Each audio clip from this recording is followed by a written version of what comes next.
Warahmatullahi wabarakatuh. Di sini saya Davina Syafa Felisa akan menjelaskan mengenai maksimalisasi laba serta peramalan penjualan. Maksimalisasi laba. Maksimalisasi laba penjualan adalah strategi yang bertujuan untuk mencapai keuntungan maksimal dengan meningkatkan volume penjualan produk atau layanan perusahaan tanpa memperhatikan biaya atau efisiensi operasional. Fokus utamanya adalah pada peningkatan pendapatan melalui peningkatan jumlah unit yang dijual, dengan asumsi bahwa biaya produksi dan distribusi tetap stabil. Selanjutnya, faktor-faktor yang mempengaruhi laba penjualan. Faktor yang pertama, harga penjualan. Harga produk atau layanan yang ditetapkan dapat mempengaruhi pendapatan penjualan secara langsung. Yang kedua, volume penjualan. Jumlah unit yang terjual memiliki dampak langsung pada pendapatan. Yang ketiga, biaya produksi. Biaya produksi termasuk biaya bahan baku, tenaga kerja, dan overhead produksi. Yang keempat, biaya operasional. Biaya operasional seperti biaya pemasaran, administrasi, dan distribusi juga mempengaruhi laba penjualan. Yang kelima, tingkat persaingan. Tingkat persaingan dalam industri dapat mempengaruhi harga, volume penjualan, dan margin keuntungan. Yang keenam, kondisi ekonomi. Kondisi ekonomi secara umum termasuk faktor-faktor seperti tingkat pengangguran, inflasi, dan pertumbuhan ekonomi dapat mempengaruhi daya beli konsumen dan keputusan pembelian. Yang ketujuh, kualitas produk atau layanan. Kualitas produk atau layanan yang ditawarkan memengaruhi persepsi pelanggan dan kepuasan konsumen. Yang kedelapan, perubahan permintaan pasar. Perubahan dalam permintaan pasar, tren konsumen, atau preferensi dapat mempengaruhi penjualan dan laba penjualan. Selanjutnya, mengenai strategi penetapan harga untuk memaksimalkan laba. Itu yang pertama, penetapan harga berbasis nilai. Menetapkan harga berdasarkan nilai yang diberikan produk atau layanan kepada pelanggan. Yang kedua, penetapan harga berbasis biaya. Menetapkan harga berdasarkan biaya produksi, distribusi, dan operasional ditambah merekup keuntungan.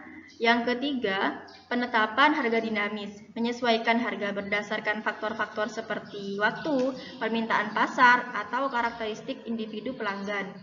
Hal ini memungkinkan perusahaan untuk mengoptimalkan pendapatan dengan menyesuaikan harga dengan kondisi pasar yang berubah-ubah. Yang kelima, penetapan harga diferensiasi. Menetapkan harga yang berbeda untuk segmen pasar atau kelompok pelanggan yang berbeda berdasarkan preferensi, kebutuhan, atau kemampuan membayar. Yang keenam, penetapan harga berbasis kompetisi. Menetapkan harga yang sebanding dengan pesaing atau menetapkan harga yang sedikit di bawah pesaing untuk menarik pelanggan. Selanjutnya, peramalan penjualan. Peramalan penjualan adalah proses memperkirakan volume atau nilai penjualan di masa depan berdasarkan data historis dan faktor-faktor yang mempengaruhinya. Hal ini membantu perusahaan membuat keputusan strategis dan operasional yang lebih baik. Tujuan utama peramalan penjualan adalah membantu perusahaan merencanakan produksi, inventaris, anggaran, dan strategi pemasaran yang tepat. Selanjutnya, metode peramalan penjualan, yaitu yang pertama, metode time series. Metode ini menggunakan data historis penjualan untuk memproyeksikan penjualan di masa depan. Contohnya adalah metode moving average, exponential smoothing, dan ARIMA. Yang kedua, metode regresi. Metode ini menggunakan analisis statistik untuk mengidentifikasi hubungan antara penjualan dengan faktor-faktor yang mempengaruhinya, seperti halnya harga, iklan, kompetisi, dan kondisi ekonomi. Yang ketiga, metode gabungan. Metode ini mengkombinasikan berbagai teknik peramalan untuk mendapatkan hasil yang lebih akurat. Misalnya, menggunakan metode time series sebagai dasar, kemudian menyesuaikannya dengan hasil analisis regresi. Selanjutnya, faktor-faktor yang mempengaruhi penjualan.